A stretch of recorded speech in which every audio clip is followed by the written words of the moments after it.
going on, Jen? This is Darius from AutoFair Nissan and Stratum, and in front of me is our 2018 Ford Focus SE hatchback.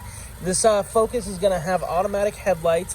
This is going to be powered by a small 4-cylinder engine that's going to get about 38 miles per gallon on the highway. This one's also going to get some alloy wheels, some nice new tires, breakaway mirrors right there for you too. That way if you get bumped in a parking lot or something, instead of breaking off, those mirrors will bend right in. You're going to have the one-touch push here and a capless gas tank. We're going to take a look at the back right here. There's a little button to release it underneath the Ford emblem.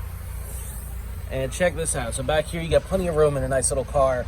It's a little bit deceptively big back here for the overall size of the car, which is nice. And then you also have this shade. I don't know how well you can see that, but the sunshade right here to prevent people from being able to see in and see what's going on inside of your car from the back. Now close that up. I'm gonna take a look at the back seat real quick. You get a little bit of room back here. These seats fold down as well. So if you needed to use the back for storage, we can fold that right down. If that seat wasn't in the way, we'd be able to fold this nice and flat. But you can see there's plenty of room if you put those seats down. It is a 40-60 split folding seat. We're going to take a look in the driver's seat because obviously that's where the important part's going to be for the driver of the car. You're going to have all your controls down here for your window or your locks. Hop right in here real quick. So you're going to have that little blind spot mirror there, nice and convenient on the outside.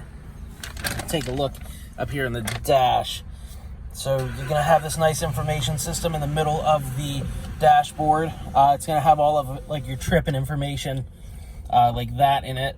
So I'm going to just control that using the directional arrow keys right on the steering wheel.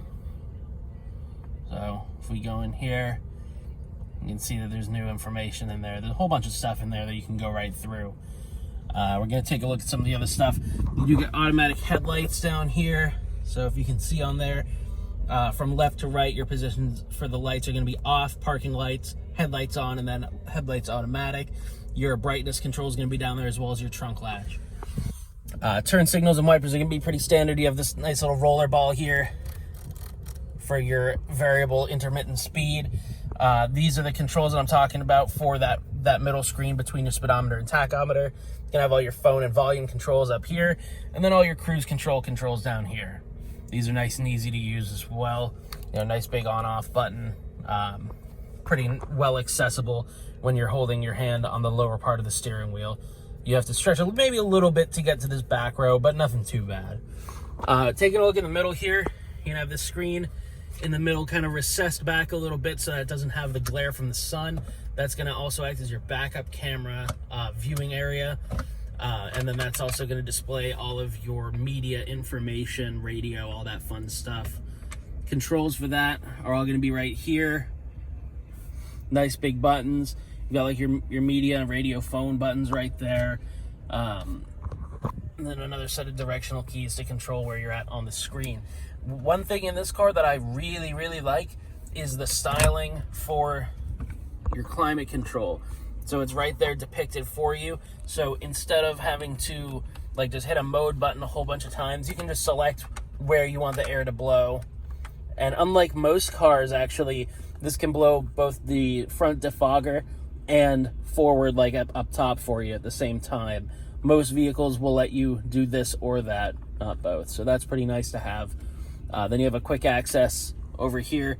If we set it to anything else other than just the middle, we can just do this real quick to go max AC and blow it straight forward. Other than that, you're going to have a little hill descent mode right here that's going to just kind of adjust your transmission response and maybe do a little bit of braking for you as you're going down steep grades at a slow speed. You've got your USB plug-in down here for your phone, and that's also going to be your media outlet for this button right here. Then we're going to move down. You got your cup holders, you got your parking brake, you've also got a USB and a 12-volt plug-in here as well, so you can charge a few devices up here. So that gives you 1, 2, 3, and 4 for you up front here to fit your phone charging or other device needs. Overall, value is really good in here, for especially if you're going to be commuting or driving long distances, or just need something that's going to be low cost of ownership as far as maintaining it, regarding your payments, your maintenance, and putting gas in it. I mean, it's super cheap to fill the tank, and it gets really good fuel economy. 38 on the highway is definitely a good fuel economy rating for this. Front wheel drive too, so decent in the snow, and it's going to be the overall most kind of efficient system, front engine, front wheel drive, 4-cylinder. So if you have any other questions about this Jenn, or if there's anything that I missed that you were looking to see, feel free to give us an email or a phone call. Our number here is going to be 603-580-4598, or come on down and check it out for yourself.